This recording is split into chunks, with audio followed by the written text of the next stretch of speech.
In this lesson, we're going to continue working on our wood material. Alright, so in the last lesson we had taken a look at how to create a very basic material. We used a diffuse map, we plugged that into our base color, and we had defined that this is a non-metallic material by setting that to 0. And then we have a texture sample for our normal map, and we've plugged that into the normal input, okay, of our final inputs. So now what we want to do is we want to create a painted wood look. Now we can do this very easily by right-clicking and creating a new node, and this is going to be under the constants, and we're looking for a vector 3. Okay, so constant vector 3, or 3 vector, excuse me. And what this will allow you to do is if you double-click on the node, it'll bring up a color picker.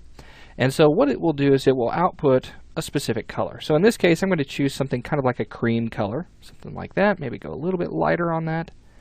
Okay, and we'll hit OK on that. Now let's go ahead and pull that up there and hit OK. And then you'll see that that outputs. Now with that color, we can go ahead and select the output and drag that to the input of base color. And notice what happens.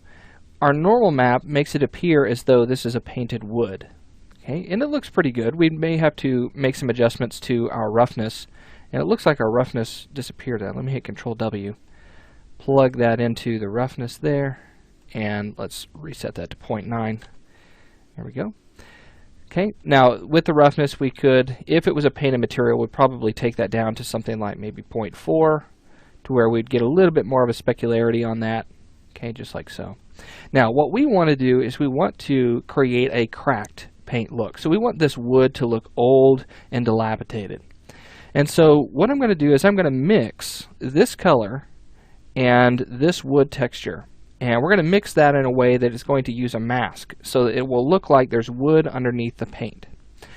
So to get started doing something like that, we need to think about what kind of node can we use to mix two textures or to blend two textures.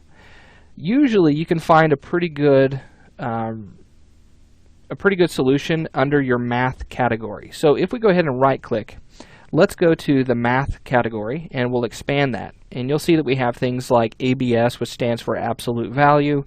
We have add components, append, clamp, is several to go through here. Now this all sounds like we're doing math, but really images and things like that are all made up of mathematical numbers. Okay, so the RGB values are float values. So what I want to use in this case is a linear interpolation, and I'm going to go ahead and left click on that and bring that in. So here you'll see linear interpolate, which will also be called lerp. If you take a look at the node here, you can see that. And so what we'll do is we will plug in these two textures into the A and the B slots. Now you might be wondering what that means exactly. What is so special about lerp? What does A and B do? And if I plug one into A and one into B, what if I cross those two? Is that going to give me a different result? The answer would be yes. So with linear interpolation, you want to think about a value of 0 to 1. A value of 0 is going to give us a black value. Okay, so A is going to be black, whereas B is going to be a value of 1, and that's going to be white. Now your alpha is going to drive that, and so what we could do is we could put an alpha and we could say we want to mix these two based on the alpha map that we put in. And so it's kind of like using it as a mask. So instead of just talking about it, let's go ahead and start plugging these in and see what we get. So I'm going to take my texture, my wood texture, I'm going to plug that into B, and we're going to plug this one into A. Okay. Now let's go ahead and take this lerp and let's plug that into our base color so we can see how that's looking there. And it doesn't really appear to be doing anything, except it is showing a little bit of that wood in between. And so what we have is a value of 0.5 on our alpha. Okay, so if I take this all the way up to 1, what is it going to show? It's going to show me full whatever's plugged into B. If I take this down to 0, it's going to show me what's on plugged in A. Okay, so if it's at 0.5, it's going to give me a mix between the two. Now, lerp is best used whenever we have an alpha map that's applied to that.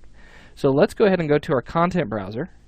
Let's go into our DT textures folder, which I've created, and you'll see that I have this cracked paint mask. With that selected, let's go into our material editor. We're going to hold down T on the keyboard and then left click, and then we're going to use this as a mask. So let's simply drag in the RGB channel, or the output, and plug that into the alpha input. And there you go. So you'll see here that we're getting that paint, and it's put it in the wrong place. Okay, so the paint is going in between the cracks, and it doesn't quite look the way that I want it to. So instead of inverting this color or this mask, what I can simply do is just set which one should be which. So I want the paint to be on the white values, and so B stands for white. So let's go ahead and plug the paint into B and then the texture into A. So there we have that set. Let's go ahead and switch that around just to kind of keep things organized. And there we go. So now we have our wood texture with this paint on top of it. Now this looks not that great, to be honest. The paint just seems like it's part of the wood. It doesn't feel like it's separated enough. And so what we'll do is we will push this just a little bit further by adding a normal map to the existing wood normal map. Okay, and so what I'm going to do is I'm going to show you how to take two normal maps, mix those together, and output them into a single normal map into our normal channel. So we'll get started with that in our next lesson.